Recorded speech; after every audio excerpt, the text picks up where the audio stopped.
Assalamu alaikum dear students, hope you are fine. Today is our third lecture of biology and we were studying chapter number 15, which is homeostasis, and today we will start our new topic, which is excretion. अब excretion को study करने से पहले थोड़ा सा इसकी history या introduction देख लेते हैं कि एक्सक्रीशन क्यों होती है या फिर क्यों ज़रूरी होती है। अब ऐसा है कि लाइफ को सस्टेन रखने के लिए हमें एनर्जी चाहिए होती है, और वो एनर्जी हमें किससे मिलती है? फूड से, वो फूड जो हम ईट करते हैं। तो अब ऐसा है कि जो फूड हम ईट करते हैं वो सारा का सारा बॉडी में नहीं रह जाता, बॉडी में तो नहीं ना रहता सारा। तो इसका मतलब कुछ पार्ट बॉडी में रहता है, जो फूड हम ईट करते हैं उसमें से कुछ पार्ट बॉडी में रहता है, कुछ पार्ट बॉडी के डिफरेंट स्ट्रक्चर्स को मेंटेन करने के लिए यूज़ हो जाता है, और कुछ जो बाकी एक्स्ट्रा बच जाता है उसको बॉडी से एक्सक्रीट कर दिया जाता है। तो वो वाला प्रोसेस जिसमें बॉडी का वेस्ट, जिसमें मेनली नाइट्रोजन वेस्ट आता है, उसको बॉडी से रिमूव किया जाता है, इस प्रोसेस को बोलते हैं एक्सक्रीशन। अब ओवरऑल जर्नल आपको पता है कि जो आप फूड ईट करते हो वो किस किस चीज़ से मिलके बना होता है। उसमें कार्बोहाइड्रेट्स होते हैं, प्रोटीन्स होते हैं और लिपिड्स होते हैं, और कहीं कहीं पे कुछ क्वांटिटी में हम न्यूक्लियोप्रोटीन्स का भी नेम लेते हैं। तो मेनली आप कहते हो आपके पास 3 असिमिलेटेड न्यूट्रिएंट्स होते हैं, जिसमें आपके पास आता है कार्बोहाइड्रेट्स, लिपिड्स एंड प्रोटीन्स। तो इसके डिवीजन है कि जब कार्बोहाइड्रेट और लिपिड की ब्रेकडाउन होती है तो उसमें से जो वेस्ट निकलता है वो कार्बन डाइऑक्साइड और वाटर है। जो प्रोटीन और न्यूक्लियर प्रोटीन्स की ब्रेकडाउन होती है तो उसमें से जो वेस्ट निकलता है वो नाइट्रोजन है। अब हम बारी बारी स्टडी करेंगे, तो थोड़ा जर्नल इंट्रोडक्शन था ना, अब हम बारी बारी स्टडी करेंगे। पहले हम पढ़ेंगे excretion in plants, then excretion in animals. उसमें आपको फर्दर डिटेल से पता चलेगा तो आपका कॉन्सेप्ट और क्लियर हो जाएगा। Okay, now we will start excretion in plants. अब ऐसा है कि जो एनिमल्स की एक्सक्रीशन है उसके बारे में थोड़ा सा आपको नो हाउ है, मतलब आपको पता है कि एक्सक्रीशन क्या होती है या फिर क्या चीज़ एक्सक्रीट करती है। पर प्लांट्स का जो एक्सक्रीटरी सिस्टम है वो, या फिर प्लांट्स का जो एक्सक्रीशन का प्रोसेस है वो एनिमल्स से टोटली डिफरेंट है। अब ऐसा है कि जो जितनी सारी लिविंग ऑर्गेनिजम्स, जितने सारी लिविंग थिंग्स हैं, उन सबको एक्सक्रीशन की ज़रूरत है। तो प्लांट भी लिविंग है, इसका मतलब वो भी एक्सक्रीशन का प्रोसेस करेगा। लेकिन प्लांट में आप कहते हो कि आपके पास जो एक्सक्रीटरी प्रोडक्ट्स आते हैं वो मेनली 3 एक्सक्रीटरी प्रोडक्ट्स होते हैं, एक्सक्रीटरी वेस्ट होते हैं, जिनमें ऑक्सीजन है, कार्बन डाइऑक्साइड है और वाटर है। अब ऐसा है कि अब बारी बारी हम सारी चीज़ों को डिस्कस करेंगे। ऑक्सीजन कैसे वेस्ट प्रोडक्ट है, कार्बन डाइऑक्साइड कैसे वेस्ट प्रोडक्ट है, और जो वाटर है वो कहाँ से एक्सक्रीट होता है या फिर उसका क्या ज़रिया होता है एक्सक्रीट होने का। तो सबसे पहले हम थोड़ा सा जर्नल इंट्रोडक्शन पढ़ेंगे कि प्लांट कैसे काम करता है। अब ऐसा है कि प्लांट को ज़िंदा रहने के लिए क्या चीज़ें चाहिए होती हैं? वाटर चाहिए होता है, डिफरेंट सॉल्ट्स चाहिए होते हैं, या फिर आप कह सकते हो आयंस चाहिए होते हैं, और साथ लाइट चाहिए होती है जिससे वो अपना प्रोसेस करता है, जिसको हम नेम देते हैं फोटोसिंथेसिस। ये पूरी फोटोसिंथेसिस का प्रोसेस आप बहुत डिटेल में पहले भी पढ़ चुके होंगे इस बारे में। तो अब ऐसा है कि जो वाटर है वो रूट से एंटर होता है, रूट से एंटर होकर सारी बॉडी में सप्लाई होता है। आयंस भी रूट्स के थ्रू ही जाते हैं, और जो फोटोसिंथेसिस है वो प्रोसेस लीव्स में होता है। अब फोटोसिंथेसिस में क्या होता है? फोटोसिंथेसिस में कार्बन डाइऑक्साइड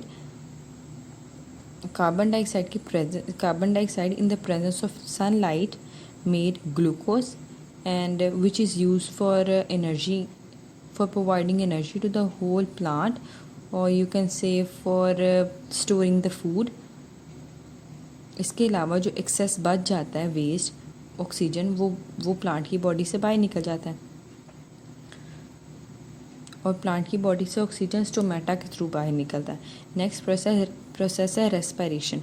वही कॉमन प्रोसेस जिस तरह आप एनिमल्स में भी पढ़ते आते हो कि ऑक्सीजन का इनहेल होता है और कार्बन डाइऑक्साइड बॉडी से बाहर निकलती है, और जो वाटर है वो इन दोनों प्रोसेसेस में रिलीज़ होता है। तो मैंने छोटा सा एक फ्लो चार्ट बना दिया जिससे आपको ये पढ़ने में आसानी होगी, याद करने में कि कौन सा किसका एक्सक्रीटरी प्रोडक्ट है। नेक्स्ट एक इम्पॉर्टेंट बात आती है कि जो प्लांट सेल्स होते हैं उनके सेंटर में एक लार्ज विक्यूल होता है। विक्यूल एक ऑर्गेनेली का नेम है जिसमें वाटर स्टोर होता है, और वाटर के साथ एक्सेस वेस्ट भी स्टोर होता है। तो वो सारा वेस्ट वाटर के वैक्यूल में स्टोर होता है, और वैक्यूल उसके अंदर जो वैक्यूल के अंदर जो वेस्ट है वो क्रिस्टल्स की फॉर्म में स्टोर हो जाता है, और क्रिस्टल के फॉर्म में स्टोर होने के बाद कुछ टाइम बाद बॉडी प्लांट की बॉडी से बाहर निकल जाता है। नेक्स्ट एक इम्पॉर्टेंट बात इसमें आती है कि प्लांट के लीफ और प्लांट पे डिफरेंट स्ट्रक्चर्स बनते हैं जिसको नेम देते हैं बल्ब। तो ये जो दोनों चीज़ें हैं ये एज अ एक्सक्रीटोफोर काम करती हैं। एक्सक्रीटोफोर लीव्स को कहा गया है। अब यहाँ पे थोड़ा सा इसकी डिटेल की ज़रूरत है।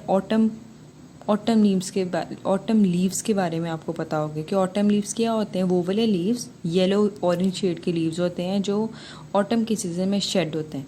अब ये क्यों होते हैं और इसकी क्या ज़रूरत होती है? प्लांट क्या काम करता है, पूरा साल जो एक प्लांट है वो फूड बनाता भी है, डिफरेंट वेस्ट को भी बॉडी से बाहर निकालता है, अपने सारे मैकेनिज्म्स को चलाता है। पर ईयर में एक टाइम ऐसा आता है जिसमें जो लीव्स हैं उसके अंदर सारे प्लांट का जो वेस्ट है वो एक्यूमुलेट हो जाता है, या फिर आप कहते हो कि स्टोर हो जाता है। वो क्यों स्टोर हो जाता है? वो इसलिए स्टोर होता है ताकि जो वेस्ट है उससे प्लांट फ्री हो सके। तो इन लीव्स को एक्सक्रीटोफोर का नेम दिया है। लीव्स को एक्सक्रीटोफोर बोलते हैं। और जो लीव्स हैं उसमें क्या काम होता है, उसमें जो वेस्ट है वो लोड हो जाता है, और लोड होने के बाद पिगमेंट कंपाउंड्स उसके अंदर जमा हो जाते हैं। तो पिगमेंट कंपाउंड जब जमा होंगे तो उनका ग्रीन कलर ख़त्म हो जाएगा। ग्रीन कलर के ऊपर दूसरे जो पिगमेंटेड कंपाउंड्स है वो ओवरलोडेड हो जाएंगे, तो इसके लिए उसको आपका कलर जो है वो येलो ग्रीन कलर का नज़र आता है। फिर एक और प्रोसेस है जिसका नेम है एम्बोनी। ये भी एक अडेप्टेशन है जिसके थ्रू प्लांट्स अपना एक्सक्रीशन करते हैं।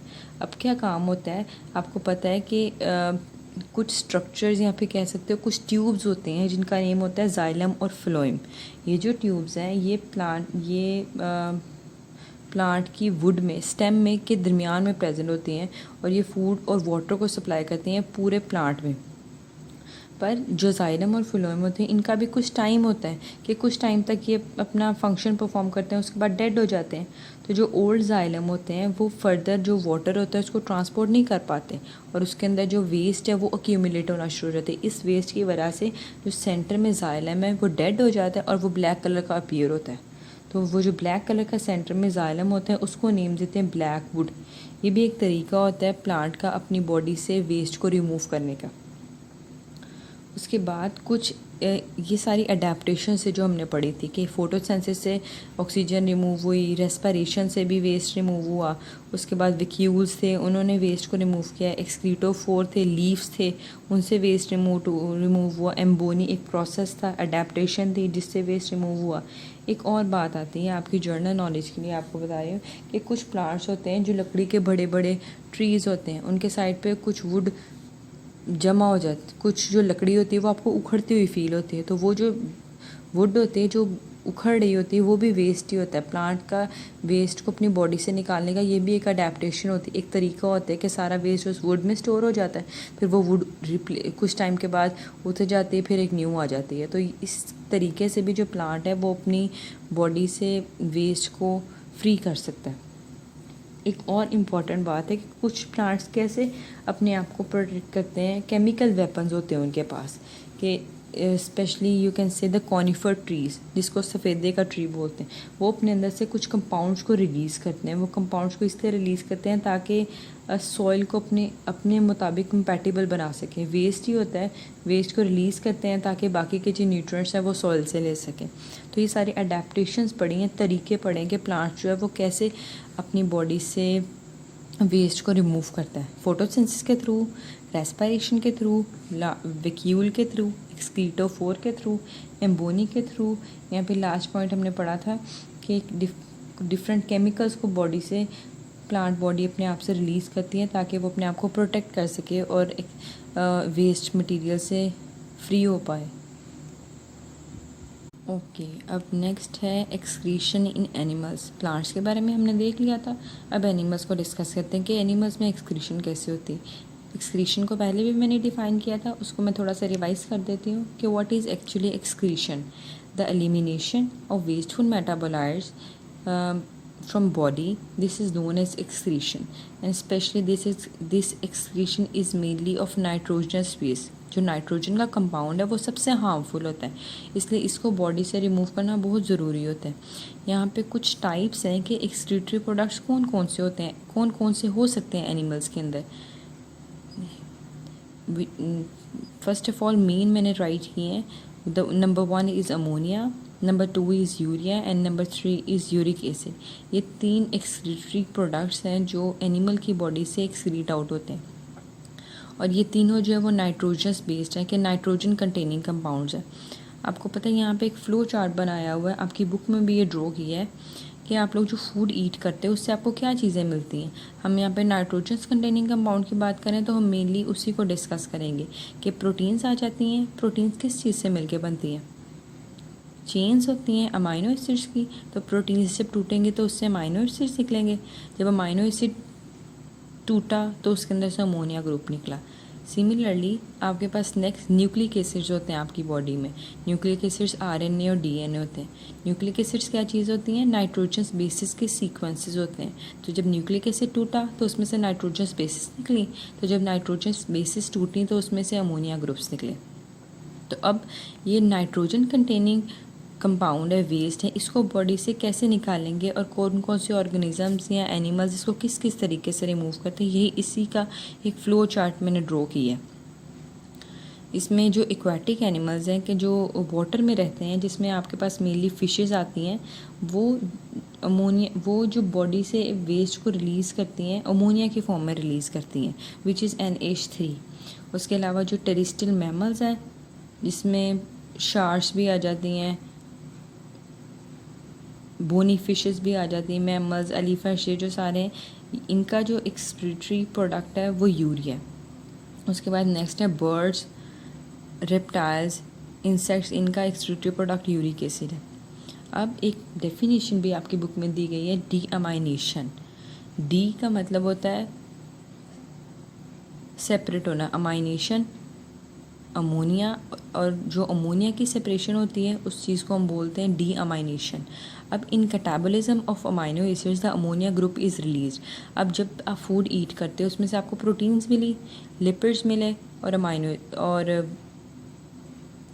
फैट्स मिले, प्रोटीन्स, लिपिड्स और कार्बोहाइड्रेट्स मिले। तो इसके बाद अब प्रोटीन्स जब टूटेंगे तो प्रोटीन्स के टूटने से आपके पास अमाइनो एसिड्स आए, तो अमाइनो एसिड का मैंने यहाँ पे स्ट्रक्चर ड्रॉ किया। अब इसमें से जब ये वाला ग्रुप रिमूव होता है अमोनिया ग्रुप, तो इस चीज़ को बोलते हैं डी अमाइनेशन। कुछ और एक्सक्रीटरी प्रोडक्ट्स के नेम राइट किए गए हैं जिनमें आता है हाइपोजिंथाइन, जिंथाइन, एलाटोनिन, केरेटिनाइन, केरेटीन, ट्राइमेथाइल ऑक्साइड। ये कुछ एक्सक्रीटरी प्रोडक्ट्स के नेम है जो नाइट्रोजन बेस्ड ही होते हैं लेकिन कम क्वांटिटी में होते हैं, लोअर क्वांटिटी में एनिमल की बॉडी से एक्सक्रीट आउट होते हैं। तो बस ये डिफरेंट फॉर्म्स बताई गई हैं एक्सक्रीशन, डिफरेंट एक्सक्रीटरी प्रोडक्ट्स की फॉर्म बताई गई हैं और डिफरेंट एनिमल्स के हिसाब से होता है कि कौन सा एनिमल्स कौन से एक्सक्रीटरी प्रोडक्ट को बॉडी से रिमूव करेगा।